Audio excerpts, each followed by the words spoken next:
Cake বানাই, চলো না। কেক বানাবে? হ্যাঁ চলো, তুমিই বানাও, আমি দেখিয়ে দিই। আচ্ছা চলো। তাহলে বিস্কুট থেকে ক্রিমটা আগে বের করে নিই। হ্যাঁ, ক্রিম ও বিস্কুট আলাদা আলাদা করে নাও। মেয়ে অনেক দিন ধরেই বলছিল বারবন বিস্কুট দিয়ে কেক করে খাবে, তো আজ ও বায়না ধরলো সেটা আবার। তো বললাম চলো তুমি তাহলে আমাকে একটু হেল্প করো। বলতেই ও সঙ্গে সঙ্গে রাজি বিস্কুট থেকে ক্রিম আলাদা করার জন্য। ও বিস্কুট থেকে ক্রিমটা আলাদা করুক, তারপরে আমি বাকি জিনিসগুলো জোগাড় করে নিই।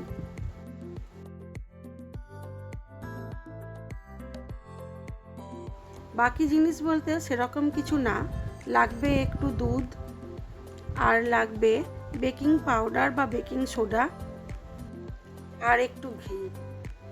এইটুকু জিনিসই লাগবে। আর আমি আজকে কেকটাকে বানাবো কড়ার মধ্যে, কোনো ওভেনে নয়। সেই জন্য আমার কেক তৈরি করার জন্য একটু নুন রাখা থাকে। কড়াটাকে আগে প্রিহিট করে নিয়ে আমি নুনটাকে গরম করে তারপরে যেই পাত্রে বানাবো সেটার মধ্যে একটু ঘি দিয়ে রেখে দেবো।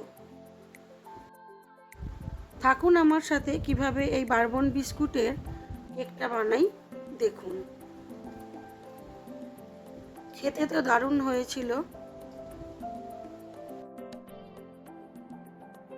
তাহলে বিস্কুটগুলোকে ভেঙে একটু মিক্সিতে গুঁড়ো করে নিই।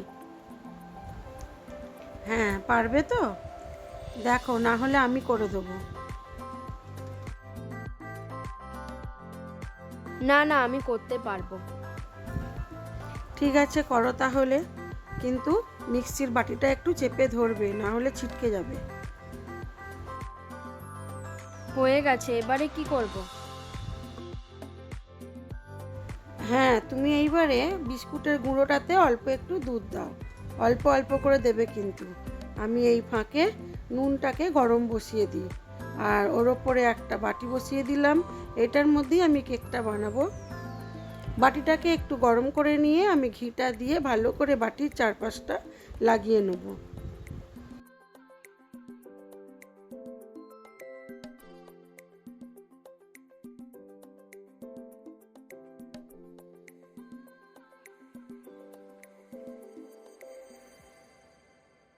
তুমি তাহলে অল্প অল্প করে দুধ দিয়ে ব্যাটারটা রেডি করো। খুব কম কম দুধ দিও কিন্তু, খুব বেশি পাতলা হলে হবে না।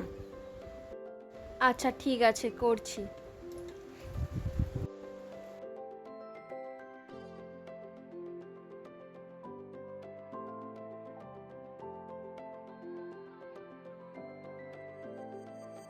দেখো তো হয়েছে কিনা। হ্যাঁ, এইভাবে করতে থাকো। কেক কিন্তু যখন ফাটাবে তখন একদিক করেই ফাটাবে, এদিক ওদিক করলে হবে না। তুমি ফাটাতে থাকো, আমি একটু সোডাটা দিয়ে দিই, না হলে তুমি সোডার পরিমাণটা ঠিক বুঝতে পারবে না।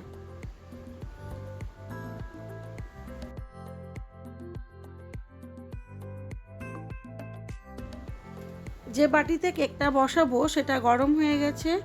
খুব ভালো করে ফেটিয়ে নিয়ে কেকটা আমি বসাতে দিয়ে দিলাম। এইবারে এটাকে ঢাকা চাপা দিয়ে কম আঁচে 40 থেকে 45 মিনিট রেখে দেবো। কেকটা আমার খুব সুন্দর হয়ে গেছে। এইবারে আমি এটাকে ঠান্ডা হতে দেব, তারপরে অন্য পাত্রে ঢেলে ওর যে ক্রিমটা ছিল সেটা বাটির মধ্যে অল্প দুধ দিয়ে গলিয়ে নিয়েছি, সেটা কেকের ওপরে ঢেলে দেবো। দিলেই হয়ে যাবে আমার বারবন দিয়ে সুন্দর একটা কেক। আমরা অরিও বিস্কুট দিয়েও করেছিলাম, সেটাও দারুণ হয়েছিল। খুব সুন্দর হয়েছে, নরম হয়েছে। আপনারা অবশ্যই একবার করে দেখবেন যদি না করে থাকেন। দারুণ খেতে হয় কিন্তু, খুব তাড়াতাড়ি হয়েও যায় এবং বেশি কিছু লাগেও না। যেমন দেখতে হয়েছিল তেমন খেতেও সুন্দর হয়েছে। আমার এই ভিডিওগুলি আপনাদের কেমন লাগে অবশ্যই জানাবেন। ভালো লেগে থাকলে লাইক, শেয়ার, কমেন্ট করবেন। সবাই ভালো থাকবেন, সুস্থ থাকবেন, নিজেদের খেয়াল রাখবেন।